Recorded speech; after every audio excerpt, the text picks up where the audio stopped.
How did you become interested in tech? This is a good one. I have no clue. I don't know how I got interested. I started my blockchain crypto career as nearly as everyone else. I invested in Bitcoin and Ethereum, and then I took over another job, my current job at 9 to 5. And my predecessor is Romanian, and he told me about MultiversX, formerly Aaron. Shared some videos of Benjamin. I dived into the blockchain itself and figured out that it's pretty advanced from a tech point of view and from a business operations point of view. And this got me hooked. I invested in eGold, simply staked it, waited, or was waiting for a peak. Then COVID came, the market crash, and I was a little bit anxious about crypto in general. Market recovered after the dump in summer 21, and then I discovered NFTs. I've heard about API clubs as I watched the typical YouTube influencer crypto videos to invest, which failed, of course. And yeah, then I got hooked by Aaron Ducks, minted them, one of the first mints at Aaron. And yeah, this is how my crypto career started. Then I figured out that is some there is a need for projects to operate like regular businesses, as even if it's kind of Wild West currently, we need compliant projects which know how to pay taxes, how to invoice, how to quote, how to do due diligence with partners, and especially document all the process you have, B2B, B2C, C2C, as documentation is key, especially when you are audited by authorities. And if you're a regular entity, you will be audited, and you need to do tax declarations, you need to do P&L, you need to have an accountant, and so forth. And this is what many projects are lacking of. Currently feels like a cash grab. Hey, let's set up an NFT project, let's sell NFTs, and then we vanish as it's anonymous. Blockchain is not anonymous. And if the authorities in each and every country realize that they can query the movements of certain wallets, they will find the people who did not pay taxes, who did not declare their income. And this will cause major issues for some people, especially for the projects or founders who did set up an entity. And then we're talking about quite high fines, and I'm hoping to help people to avoid this, as proper business setup is not that hard, but it takes time. And if you do it right, you won't struggle in the future. And you do it once, you do it in the beginning, and it takes a couple of months to do so, but it's needed from my point of view. This is how I got hooked by blockchain and tech in general. As in real life, I'm not a tech guy at all. Playing games, of course, but other than this, I'm working in real estate and consulting and leading a team of 15 plus employees. So I'm doing the regular business development part, which is not directly connected or linked to tech, except the tech I'm implementing for the client. Entrance control systems, building management systems, utility trackers, and so forth. How do you feel you tried and you succeeded to merge your skills from your real job into the space of Web3, and how you have realized that you can do that and actually be a key point to the sustainable development of Web3? This was pretty early in my career. I started supporting the project Combased in early 22, and consulted them regarding entity setup, as they were thinking about setting up an entity. And me and my business partner Joe from Australia helped them regarding their due diligence, and realized, hey, maybe we are not the only, or maybe Combase is not the only project which needs help, which is not able to do this on their own, which needs some kick in the ass, some support to simply start these regulating processes. We highlighted that they should hire an accountant to do their budgeting, their P&L. And after this experience, Joe and I had like weekly Joe fixes, developed a strategy and how to holistically help projects, to not limit it to the project based, but to extend it to every project. So the niche was, hey, we work with a project, we saw a need, we solved the need, and ask others if there is also the same need. And yes, it is. I regularly ask people with whom I work to share their entity number, VAT number, and so forth to invoice my services. And 99% or 95% of the projects say, hey, I don't have an entity set up. We are working on this. We are thinking about this. And I think it's just fair to highlight the risks in this regard. And there are clear risks, as mentioned previously. So this is how we figured out that we can do business development or entrepreneurial startup support in the blockchain space, as it will become mandatory someday soon, I guess. And do you think this is the most challenging thing encountered on Web3? It's definitely the proper business setup, as Web3 is about pretty smart developers, people who are in marketing or finance. They are trying to set up projects. They do the tech part, they do the smart contract part, the IT part, and then it stops. As they have, not everyone has a proper business knowledge and is well educated in this regard. And if you don't know that you need to do all of these steps to properly operate your entity, you won't ask for it. So it's about education at the first instance. So this is why also you started writing threads. What is the motivation behind? It's education and it's fun. I like to summarize content, and I'm good at it, to be honest. I'm doing this at work on a daily basis, as it's like an elevator speech. Summarize complex content in easy words for your employees, for a lead team, for an GM or managing director. So it's in general just adapting or copy my 9 to 5 work approach to blockchain and to topics within the blockchain space, and not limited to blockchain.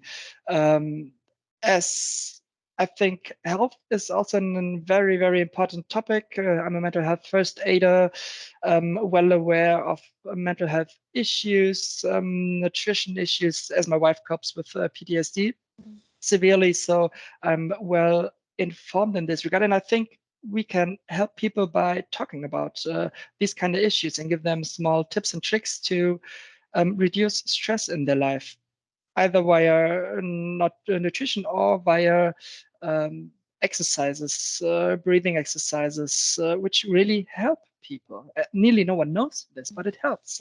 And this is my motivation. I don't know why, but I like to help people.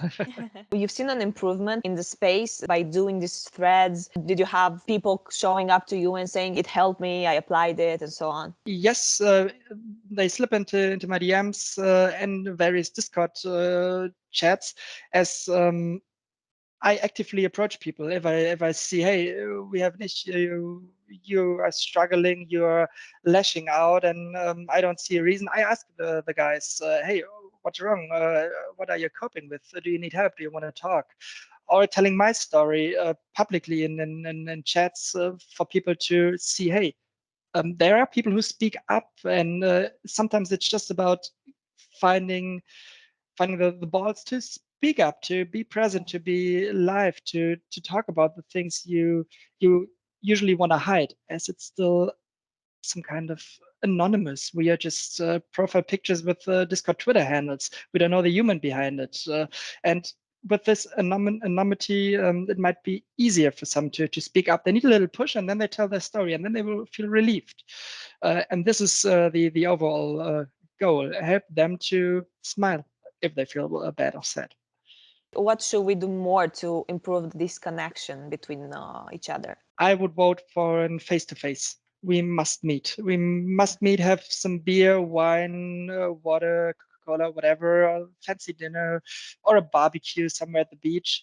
I think, I know it's not really doable to gather everyone. But we could aim for a community event, MultiversX community event organized by whomever, by us, by some of the leaders in the space, to get to know each other. And it's not about chatting, it's about talking, it's about seeing each other, not via video call, but face to face, shaking hands, hugging each other, and simply having some fun times. This will strengthen the community massively. Which is one of the most important thing that you wish that people will benefit from being in the Web3 space? Becoming financially independent. This is what everyone wants. I think we all have the same goal: quit 9 to 5 and live a happy life. And Web3 can enable this. But it's not based on luck. You can have luck with 1, 2, 3 trades, and then you are a millionaire. This can happen, but this rarely happens. You can, on the other hand, achieve financially freedom when you work hard, when you set up your own project, when you find your own niche and sell it, sell your product, and or drive adoption in a very creative way. As the current state of Web3 is still, it's a niche. It's mainly some nerds programming and sharing this message. But we need the big corporations joining Web3. And this will drive adoption, as when the corporations join, people will get interested about the tech behind the new products. And then we will see some inflow of people, which will, of course, drive the prices up, the token prices, the coin prices, which will benefit the early adopters like us. So in the end, it's about being motivated to work for your success, have luck. This is also an option, or simply have time. You need to trust the system and wait for your time to sell DCA out or simply diversify your portfolio in the end. How would you explain Web3 to people that are interested in joining, but they don't really understand more behind it? That's a good one. I would explain Web3 as follows. It's an open-minded space, gathering communities, ideas, trying to enable people to build their dreams. As it's the money is here, the money is available. We have people who are phenomenally rich and can spend tens of thousands of euros or dollars per week just for buying NFTs or whatever. And you personally can benefit from this when you have a smart need idea. So if someone is not familiar with Web3 and has an idea, Web3 is a good starting point to make your idea come true, as you have helpful people which act mainly as a community, and this community supports your growth and supports builders. This is what Web3 is about: joining forces and help each other. And earning money is the second priority. Who is Yannic behind his Twitter threads? I'm a hardworking guy, 33 years old. I was raised by a single mom with a sister. And she's working in healthcare. So we did not have that much money. Sometimes we even had to lend money from aunts, uncles to buy groceries, no new clothes. So pretty not really poor, but on the lower range of the income scale over here. And this motivated me massively to work for my own. I started working when I was 14, handed out some newspapers, and I did do the McDonald's part for 3 years when I was in school. And then did an apprenticeship, studied business administration during the weekends, and worked full time. And I am working full time since 2009. So quite an extensive working experience. And what does drive me? I personally want to become financially independent due to the fact that I don't want to be in the situation my mom was ever again, and like I was when I was a child. This is why I push hard for my own career in every regard, in 9 to 5 and in Web3. On the other hand, it's not all about career. What do I like when what do I do when I have free time? I don't like to be inside. I like to spend time outside, walking the nature, riding my bike, simply see some beautiful spaces and spots nearby or in various different countries, cities, and so forth. I'm, as said, well educated regarding mental health, as my family is struggling with these issues, and this is takes quite a lot of time to talk, educate, and then support the family in this regard. So my wife says I'm selfless. I help others and I put others' needs in front of mine. So might not be the best best attribute, but I like to, as previously said, I like to help. If there is a need, I'm there, as I don't like people struggling. When I was young, I was more on the left side from a political point of view, as I don't like this Nazi shit. I'm German and I hate this period in time. When I was younger, we did beat up these assholes just randomly, as it's not the way how people should be treated. Racism and so forth is a no-go, and this is the one and only red area for me where I get aggressive and might become violent. If somebody isn't racist, or if somebody suppresses women. These are the two things I absolutely hate in life, and I am actively um, help people if I see that there is some injustice happening. Yeah, other than this, I like to read. I have a lot of books, and I did refurb an old property in 2019 for 2.5 years. So we bought an house from 1905 and refurbed it with our bare hands. Did nearly everything on our own, as it was far too expensive to do it with handyman, except the electrical installations. And I learned for life during this journey. And it was, of course, not the easiest one. Full-time working, finishing a master's thesis, and rebuild an old property. Just the one value that it's with you no matter what. Honesty, Honesty. honesty, yeah. And it's hard. It's hard to be honest all the time. It's hard to be honest with friends, with family, and especially with yourself. Yeah. Being honest with yourself and challenge yourself and question yourself is something not everyone or nearly no one can do, especially men. Just being honest and straightforward here. Um, and again, referring to mental health, learned to question myself as my behavior triggered some parts of my wife's PTSD too, made it worse. And we had a lot of serious fights, shouts, crying, and so forth. And when this happened 2 to 3 years ago, I questioned myself, my behavior, and asked myself, is this what I want from life? Is this how I want to be treated? Is this how I want to treat others? And then we dived really deep into family issues from the past, what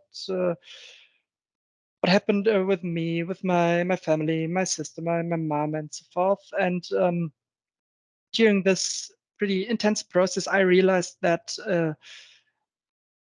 I was not honest to myself when I was younger, when I was in my 20s, that I suppressed a lot of feelings, a lot of anger, and I did lash out at various situations just randomly. And this can't be true. This can't be the truth. This is why we did a couple of therapy sessions together. First of all, to help my wife, and then to investigate the relationship itself. And then I started to investigate the relationship within myself. How do I feel myself? Am I self-confident? Do I pretend to be self-confident? How do I develop myself to become a better myself and to become a better leader for my employees?